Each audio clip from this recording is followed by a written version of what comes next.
a tu podcast Nacer Nuevo y en este primer video estaremos haciendo preguntas acerca de nuestra fe cristiana junto con el pastor Edwin González.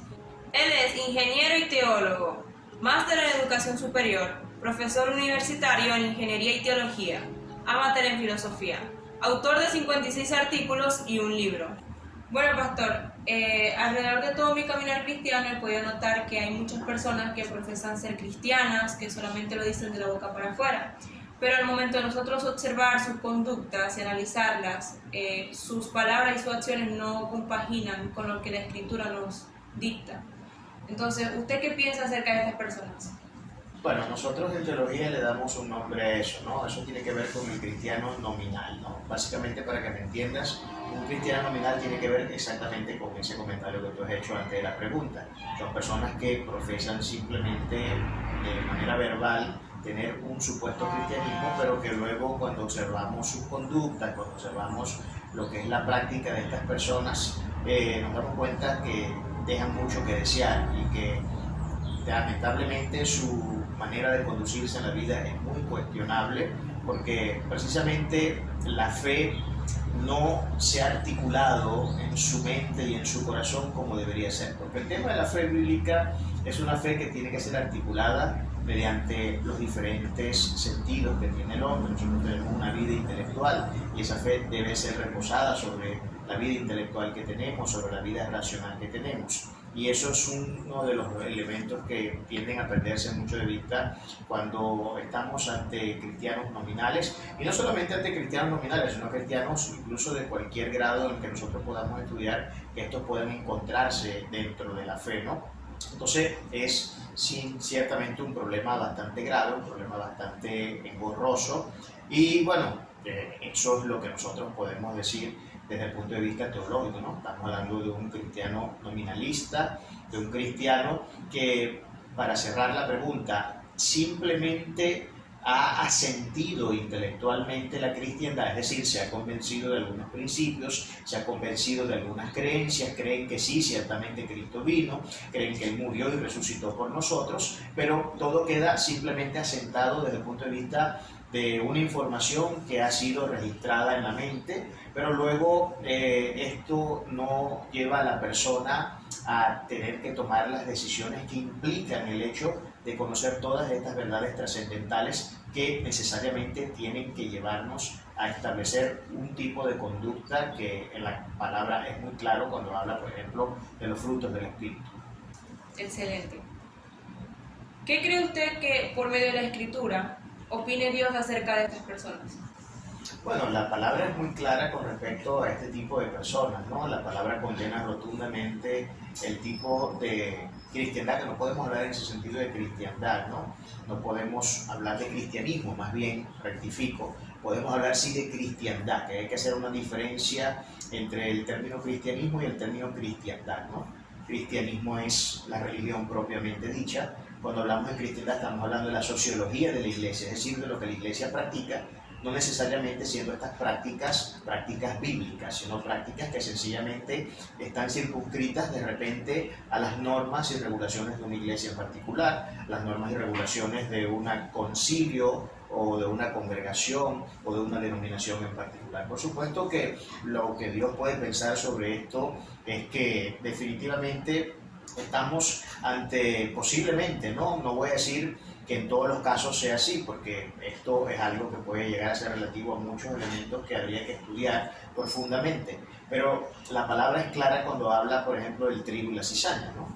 El trigo y la cizaña, aunque ciertamente desde el punto de vista de la esencia propia hay una distinción, sin embargo, en términos aparentes, físicos, materiales, son muy parecidos. De hecho, este es el problema que nosotros afrontamos dentro de nuestra creencia, y es la de poder determinar y poder detectar ciertamente quiénes son las personas que realmente llevan una vida cristiana y quienes no llevan una vida cristiana. Ahora, yo no hablo de un cristiano verdadero, no me gusta utilizar el adjetivo verdadero, que bien como lo afirmaba C.S. Lewis, él decía que ese adjetivo acompañado de la palabra cristiano era precisamente una evidencia del verbicidio.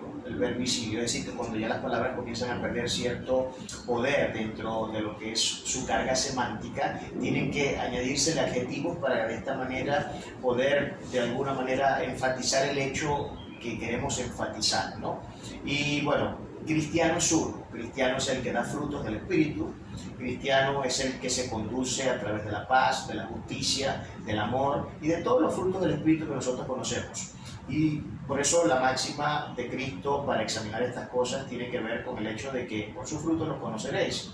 Y ciertamente la única manera que nosotros tenemos de poder conocer cuando estamos ante una persona que es legítimamente cristiana y con la que no es cristiana es precisamente observando la práctica de estas personas, porque ciertamente nuestra fe cristiana tiene una dimensión pragmática. Si bien nosotros estamos cimentados sobre la base de conceptos que son fundamentales, que son los que vienen a elaborar la doctrina del cristiano, la doctrina cristiana, también tenemos que tener presente que hay una parte pragmática, que hay una parte práctica, una dimensión fáctica, que es donde realmente nosotros vamos a demostrar quiénes somos. Y claro, cuando en la demostración de esa práctica no hay una verosimilitud en cuanto al apego de lo que el precepto indica y demanda en todas sus formas de ley, pues estamos ante un problema graso, muy grave, y por supuesto Dios no considera a este tipo de personas de la manera como tiene que considerar a una persona que es cristiana. Definitivamente Dios tendría en este caso un trato muy distinto con estas personas. Claro, solo Él sabe si estas personas son elegidas de verdad y simplemente están atravesando por algún tránsito en su vida donde todavía están tratando de asimilar la fe como una conducta, o si simplemente son cizañas y Él los desecha desde el principio. Y ese es un tema que, claro, nosotros al no tener la mente de Dios no podemos saberlo a ciencia cierta, pero Dios precisamente puede ver todas estas cosas con todos los matices y con toda la rigurosidad que esto amerita. Sí. Excelente. Bueno, pastor, ahora quiero que nos introduzcamos a la siguiente pregunta, y es de que hay un tema muy polémico dentro de la cristiandad hoy en día, y es el hecho de que si Dios castiga a sus hijos. Nosotros podemos observar de que hay dos grupos. El primer grupo de que afirma de que Dios no castiga, y no solamente de que no castiga, sino que no puede castigar. El otro grupo es de que Dios ciertamente sí castiga a sus hijos. ¿Usted qué piensa acerca de esto? Bueno, sí, mira, la verdad que es bastante interesante tu pregunta, y sobre ese tema he venido hablando un poco y creo que tengo algún contenido subido en mi canal sobre eso.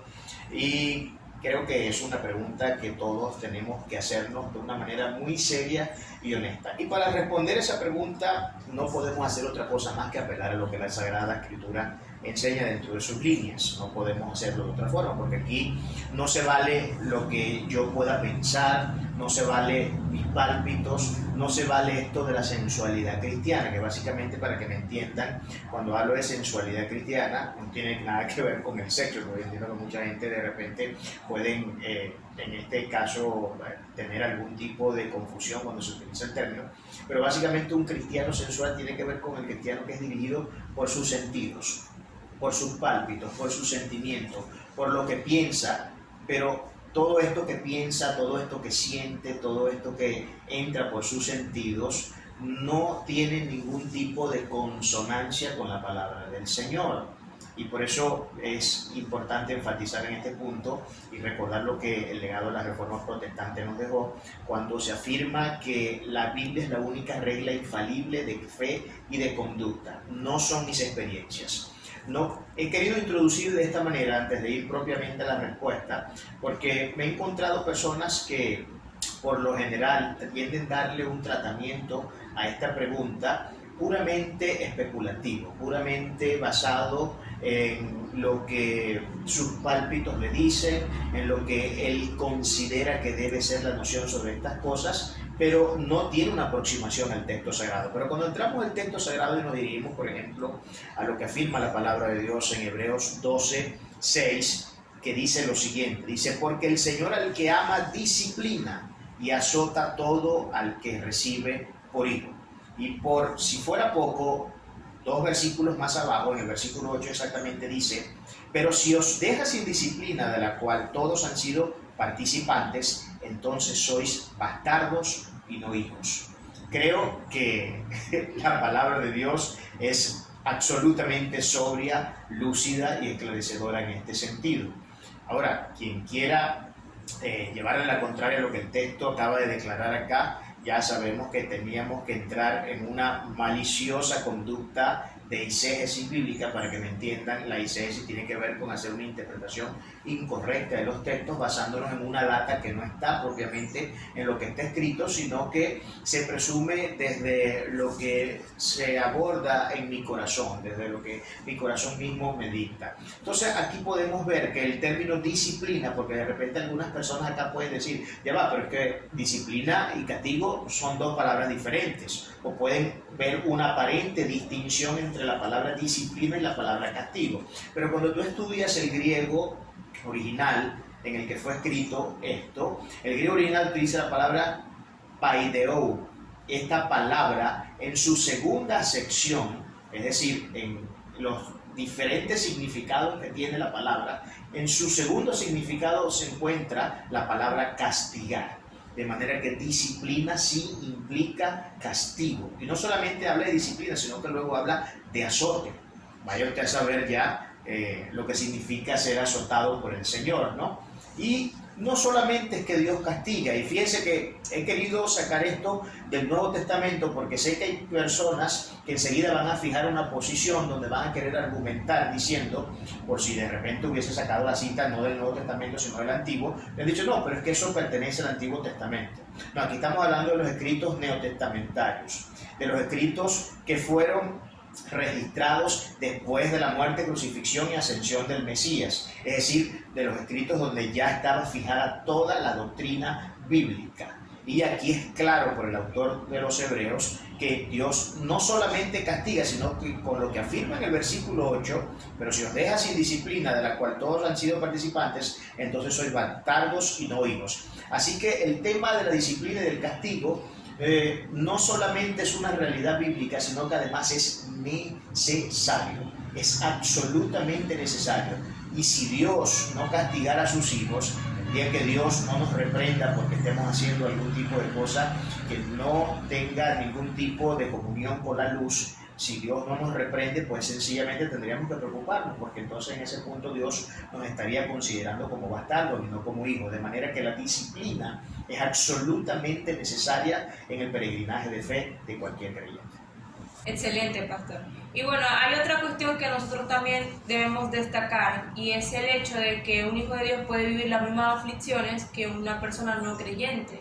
Entonces, de alguna forma, muchas personas se podrían preguntar qué sentido tiene ser cristiano si vivo las mismas aflicciones que un no creyente, y de paso hasta aún peor. Interesante también tu pregunta. Mira, ciertamente este ha sido uno de los grandes avatares que ha acompañado a la cristiandad.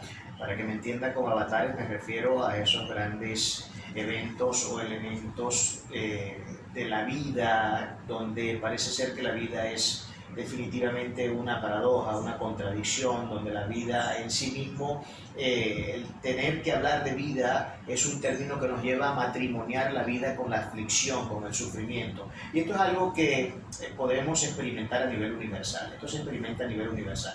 Esto es algo no solamente tocante a la gente creyente, sino tocante, por supuesto, a la gente que no es creyente. Claro, la Biblia es clara cuando el mismo Señor Jesucristo afirma que en el mundo tendremos aflicción, pero que confiemos en Él porque Él ha vencido el mundo. Ahora, Cristo, en esa afirmación mesiánica podemos observar que Él está manejando de una manera muy taxativa, es decir, muy clara, algo que no debería pelear con nadie, algo que no debería ni siquiera entrar en tema de discusión, porque Él está de manera directa haciendo esta afirmación, diciendo que ciertamente vamos a sufrir y que vamos a pasar aflicciones. Si nosotros hacemos un recorrido por la palabra del Señor, desde Génesis hasta Apocalipsis, vamos a encontrar que la Biblia no solamente se encarga, distinto al resto de los libros religiosos en el mundo y a los libros de filosofía, la Biblia no se encarga solamente de mostrar los atinos del hombre, no solamente se encarga de mostrar las cosas buenas y los grandes logros, las habilidades o actitudes heroicas que ciertos personajes históricos han tenido,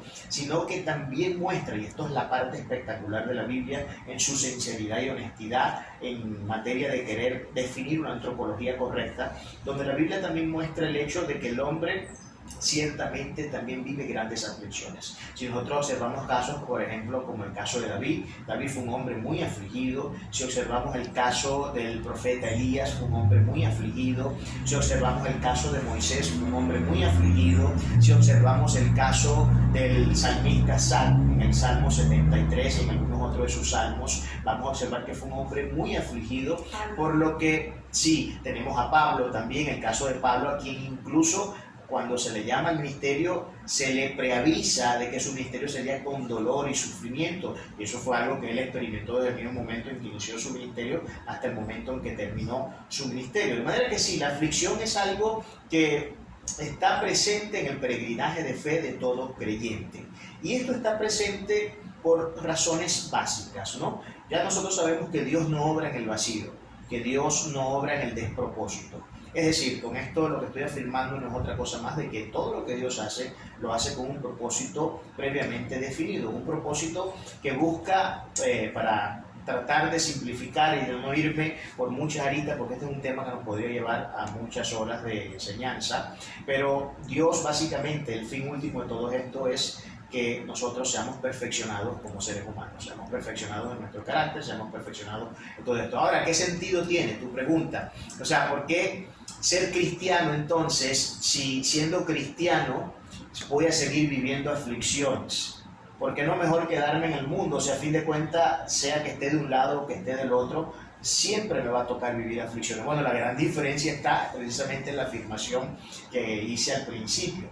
El Señor Jesucristo, volviendo al texto, dijo: en el mundo tendréis aflicción, pero confía en mí, que yo he vencido el mundo. Ahora, ese confía en mí, la palabra allí confiar tiene que ver con fe, tiene que ver con el término fe. Y una fe que Él busca y está pidiendo que sea depositada en sus personas.